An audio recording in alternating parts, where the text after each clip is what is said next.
A lot to unpack here. Let me turn to Federal Prosecutor Gene Rossi. Gene, former President Trump pleading not guilty. Does that mean he's done in court? What happens next?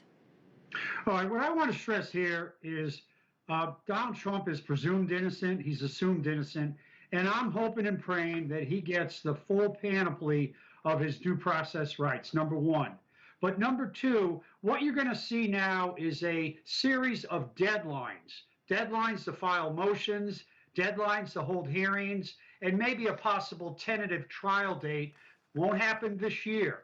But the first major hearing you're going to have is how to handle the tranche, the many top secret or classified documents that will be presented to the jury if it goes to trial. And those are important hearings because you're not going to divulge the exact plans of a military operation or a nuclear facility. You probably will have a summary presented to the jury.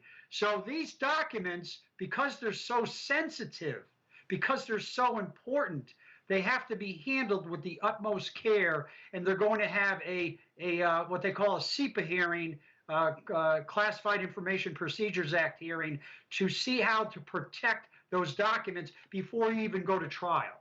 So, Gene, if you are Donald Trump's attorney, what would be your legal strategy? And having said that, by the way, two of his lawyers quit on Friday. Okay, other than doing a lot of prayers, I'm facetious on that.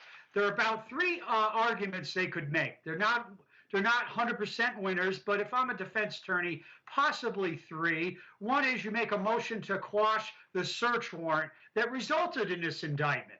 And if they could prevail on suppressing the search warrant and the fruits from that search warrant, then there goes the indictment. That's a tough motion to make and a tough motion to argue. Second one is, it involves the attorney-client privilege.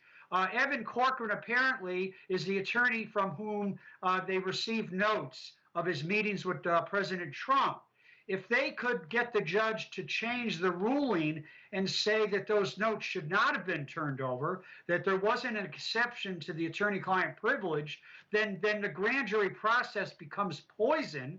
Therefore, you could move to dismiss the indictment as the fruit of poisonous information given to the grand jury. So those are things that I would think about in terms of approaching this trial before it even occurs. So, Gene, all those scenarios you just played out for us, how likely are any of them? I think they have a tough row to hoe. It's a steep hill to climb. I hate to draw analogies like that, but it's a tough case. And I wasn't being flippant. This is not going to be an easy haul for the defense attorneys if those allegations are proven. And I got to add this.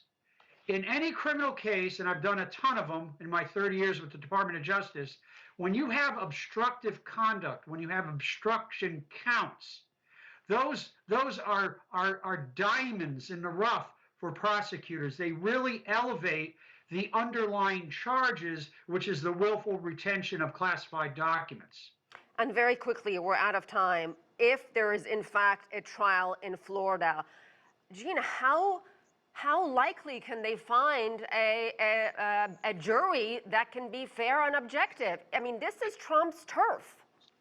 Well, here's the thing. I had a 6-week January 6th trial in Washington, D.C., and in D.C., 95% of people voted against Donald Trump. My client lost. He was a January 6th defendant. But we were able, it wasn't perfect, but the judge in his mind thought he went through a very fair process and weeded out all those individuals who probably hated Trump and wanted him hung.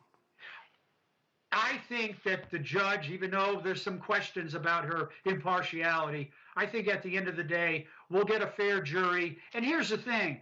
If they get a conviction in Trump's home territory, there's no attack on the process. Those who support President Trump can't attack it because they got what apparently is a Trump-favorable judge, a Trump-favorable venue, and if he's convicted, they won't have any complaints. Yeah. So that's probably a godsend for the Justice Department if there is a conviction. Yeah, you make a good point there. Gene Rossi, thank you very much.